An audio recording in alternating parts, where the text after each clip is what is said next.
Hi everyone, today I'm taking on a very current and somewhat controversial topic in the area of sports, and that is the case of Caster Semenya. So Caster Semenya is a South African runner who specializes in the 800 and 1500 meters, and her dominance in these races have caused a lot of discussion on gender, sport, women versus men, genetics, all that sort of thing within the topic of sports.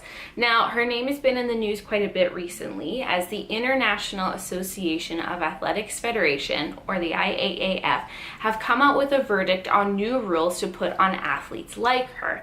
So this saga is about 10 years old at this point, so it's quite long, so I'm going to get into it with a quick timeline of Caster Semenya and her success in athletics. So Caster Semenya is from rural South Africa, and she went to the 2009 World Championships where she won the 800 meter with a time of 1 minute 55 seconds and 45 milliseconds, making it one of her fastest races ever and one of the fastest races of the year in that event. However, following her dominating performance at the World Championships, the IAAF got involved and asked her to perform essentially what was a sex verification test to prove that she was actually female. The IAAF stated that they were suspicious of her possibly posing, being a man, posing as a woman, and competing in this event or using performance-enhancing drugs, due to her success at quite a young age at that time. So later in 2011, she was allowed back into competition as she was not allowed to compete while these tests were happening. And at the 2011 World Championships, she was beaten by Russian Maria Savinova, and again at the London 2012 Olympic Games. Now, Semenya continued to dominate in this event until 2015, when the IAAF created a new rule on female athletes with a condition called hyperandrogenism. So this condition essentially means where a woman's body naturally produces more testosterone than average. And this can be for a couple of different reasons, if they are intersex or just have higher levels of that in their body. And this affected not just Semenya, but also fellow runners such as Indian sprinter Dutee Chand. Chand then took the IAAF to the Court of Arbitration for Sport, which is essentially like an ethics kind of law governing body that works with sport to make sure everything's, all clean and good and stuff. And the court found that there wasn't enough evidence to prove that athletes like Chand and Semenya, who had higher levels of testosterone, had a significant edge over other competitors or would disqualify them from competing with other female athletes. So they essentially suspended the rule, but they gave the IAAF an opportunity to come back with better evidence to prove this, and kind of like a research study that this hyperandrogenism did give female athletes a kind of edge over the competition. So with the rule suspended in 2016, Caster Semenya went on to the Olympic Games and competed. In Rio, she placed first in the 800 meters. Now, this race caused a lot of stir within the athletics community when it initially happened, and that was due to the top three women's dominating performance of that event. Many of the fellow racers in that heat kind of remarked about how Semenya and the other podium finishers competed in the race and how it was not fair, or perhaps that they weren't women, or people were saying that it was completely two different races. It was a woman's race and their race, and a lot of people talked about how their bodies were quite masculine and how it seemed that the race was stacked against them from the start, just based physically on their on the top three finishers' physical appearance. So that caused quite a bit of stir, but eventually the kind of stir went away. And later in 2017, Semenya's 2012 Olympic silver and 2011 World Cup silver were upgraded to golds after Savinova was discovered to have been doping for quite a number of years at that point. And also at this time, the IAAF published more research on hyperandrogenism, which stated that female athletes with this condition had about a 5% advantage over other competitors who didn't have this. But they didn't necessarily mention what that advantage was, didn't really say if it was muscle build, endurance, if it was speed, or if it was kind of a combination of everything. They just said that they had an advantage. Now, women with hyperandrogenism, it essentially means that they have a little bit above average strength in their muscles and bones. And elevated levels of testosterone are why male athletes tend to be larger, tend to be stronger, bigger, faster, that sort of thing. And it's also that is why it is illegal to take extra testosterone in things like steroids, because it is considered a performance-enhancing drug. Now, Semenya has never tested positive for any form of performance-enhancing drug. She just has a slightly elevated level of it naturally occurring in her body. However, also in that study that the IAAF mentioned, they said that female athletes in other events, such as the hammer throw and pole vault, also had this 5% advantage. However, they weren't making a rule for them either. And of course, because of this, the validity of this test was really questioned. They were talking about how whether it was a biased kind of research, or they didn't have a good enough pool of people, or why are you only researching these kind of specific sports and events as opposed to just in general. So there was also a lot of discussion about the actual research itself. So with that new research in 2018, the IAAF reinstated those rules for athletes with hyperandrogenism. They were now to take medication in order to lower their natural testosterone levels 6 months prior to any kind of big race. However, this only applied to female athletes in the 400 and 800 meters. Those races, longer and shorter, the rule didn't apply because they didn't feel that there was a big enough advantage in these races. So of course, Semenya went and challenged this rule and took the IAAF back to the Court of Arbitration for Sport, as she felt that the rule was very bluntly targeting her specifically. And this is where this 10-year saga is today. And as of May 1st, 2019, Caster Semenya's appeal against the IAAF has been lost. The court has sided with the IAAF on the rules to suppress naturally higher levels of testosterone in female athletes or female athletes who have hyperandrogenism. So the court declared that these new rules against female athletes with what they call DSD, or differences in sex development, are, quote, discriminatory, but they need to be applied. So they're essentially saying that they need to discriminate against certain women or certain female athletes to make sport and competition fair again and to keep the existence of female sport alive. This new rule doesn't apply to men in any other sport, or any other sport other than the 400 and 800 women's races. So, and to kind of finish this off, this is what the IAAF president, Sebastian Coe, said. He said, "The reason we have gender classification is because you didn't, that no woman would ever win another title or another medal or break another world record." So as you can see with some of the stuff I mentioned, this case seems a little strange. It seems very strange that they're making this new rule for very specific female athletes for a very specific race. And then there's one really big, important, popular female athlete who somehow fits into both of those brackets.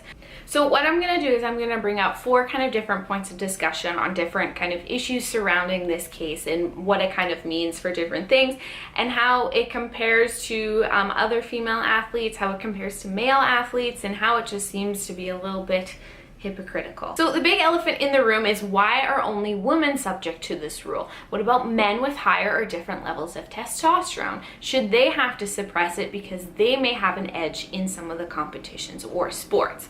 Now, I'm going to give an example of a kind of like genetic advantage with Michael Phelps, who is considered one of the greatest swimmers, if not one of the greatest and most successful athletes alive. Now, I'm not trying to take away from his accomplishments or anything. I'm actually a really big fan, but I think this is a really good example to showcase how this seems a little bit strange. Now, Michael Phelps is 6'4". He has a wingspan of 6'7". So essentially his arms are a lot longer than his body, which means he has kind of more length to pull himself through the water. He also has massive hands that are essentially like paddles that also help propel him through the water. His joints are also very flexible, meaning that he has a better kind of range of motion for kicking or for pulling as well. And probably one of the biggest things is that he has like twice the lung capacity of a normal human being, which means you can obviously swim under longer water, which is actually faster. So should Michael Phelps be expected to take medication so that his joints aren't as mobile, or should he have to reduce his wingspan or the size of his hands so that they're more average, or should he just have to get rid of a lung so he shares the same lung capacity as other people? Now, did people question that it was not fair to swim against him because he had these genetic advantages? No. He had the perfect body for swimming, much like Caster Semenya's long legs, height, and powerful muscles do with that extra little bit of testosterone. So no one seriously questioned if Michael Phelps was a man or some form of alien, or if he was like the next $6 million bionic man, or if he needed to change his body in order to give others a chance at winning. And I think this example makes a really good point for a few different things. Men's athletics have no limit. They just constantly, consistently get stronger, better, faster, more powerful, and they keep breaking records. No one questions this. No one questions their gender, their sex, or if they're even human. They're just men, so they just keep getting better and better. However, women's athletics have this limit, this glass ceiling, if you will. And when a woman breaks through, their gender and sex have to be questioned. Because when a woman breaks through that glass ceiling, it's not possible. It's not normal for women to be able to do that. They either have to be a man or they have to be doping. So doping leads into my next point. Now, Semenya doesn't even have a world record in this event. Czech's Jarmila Krakalova has a 1 minute and 53 second world record, and she's held that since 1983. And the Olympic record holder is Soviet/Russian Nadezhda Olizerkina with a time of 1 minute, 53 seconds, and 43 milliseconds. Also in 1980. Now, both those times are almost 2 seconds faster than her personal best, and both at their time were questioned about performance-enhancing drugs, and even later on to today. But nothing was never really done. They were not gender tested, even though chromosome testing and testing for elevated levels of testosterone had been used in Olympic Games since 1968. Caster Semenya was defeated multiple times by Russian Maria Savinova, and it's interesting that Savinova herself was not gender tested, even though she had beaten Semenya a few times at this point, and had beaten her even after Semenya had been gender tested. Also, when Savinova was winning dozens of races, she wasn't really questioned for doping until a whistleblower came out and the whole kind of Russian athlete doping scandal emerged, and a lot of them were barred from competition and disqualified from previous events. It's also really funny that Savinova had discussed taking performance-enhancing drugs on a TV show in 2014, but she wasn't really officially investigated, not until someone came in, kind of took the whole lid off. But Semenya, of course, was tested. This kind of brings up my next topic, which is going to be about race. So Savinova, a Caucasian woman from Russia, versus Semenya, a black woman from Africa. It kind of brings up this question, why did they pay no mind to the white, feminine-looking woman, Savinova, who is also incredibly fast, but as soon as a strong black African woman starts gaining some speed, she can't have been doing it on her own, and something has to be wrong with her, and it needs to be figured out. So this new rule is specifically targeting middle distance running, and in the past few years, African women have been really successful in it, both on the Olympic and world scale. And as I mentioned earlier, I said that the hammer throw and pole vaulting also had this kind of 5% genetic advantage. However, these events are not going to be subject to this new rule. And these sports have been mostly dominated by white European women for many years. So if there is a genetic advantage in this hammer throw, running, and javelin, why aren't all events going to be subject to the rule? Stronger muscles and bones would be a benefit in any of those sports and be great advantages. Now, there are many people who are saying that this isn't about race or this isn't about racism. But if Semenya was a white woman from a European nation, would there have been this huge investigation, all this research, all this pressure in, sex testing and everything? Probably not. The IAAF has been sex testing female athletes since 1968. They've also been testing for doping since that time too. But the organization only really seemed to panic and started creating new rules for female athletes when a black woman with elevated testosterone levels started winning events. It just seems a little strange.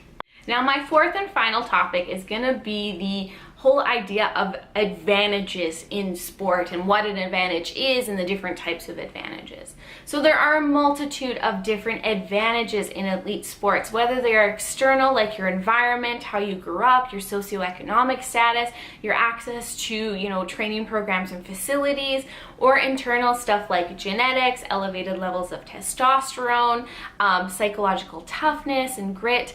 Semenya's extra testosterone is not the only reason she has an Olympic gold medal in the 800 meters. I'm sure it has helped along the way, but it can't be the only reason that she is now one of the top athletes in this event in the world.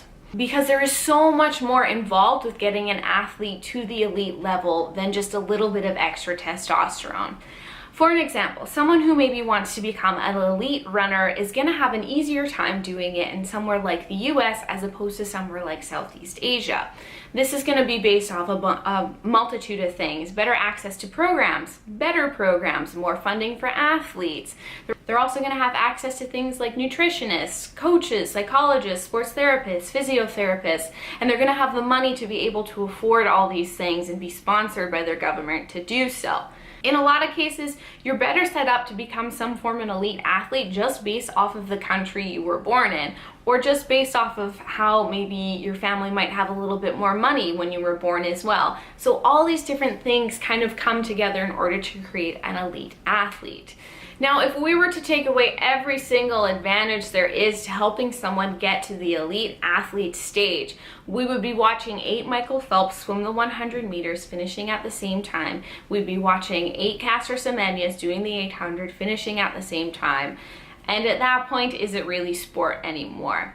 It would probably be pretty boring. That goes to show how important different types of advantages are in sport, and also goes to show how just because you have a smaller genetic advantage over someone doesn't mean that you'll actually get to the elite athlete and world stage. Now, in conclusion, there's so much more about this case than just someone having a little bit of extra testosterone. There's so many more underlying issues within the sporting community involving gender, sex, drugs, race. There's all these other things going on that have kind of built up and led to this very specific rule for a very specific event, which targets a very specific person. Thanks for sticking around, everyone. I hope this was enlightening. I did do a lot of extra research for this one because it is such a complex issue, and I wanted to make sure that I did get it right and I did do a good job. So if you like this video, please give it a thumbs up. If you have something to say about this case or an opinion, please leave it in the comments below. I'd love to read them.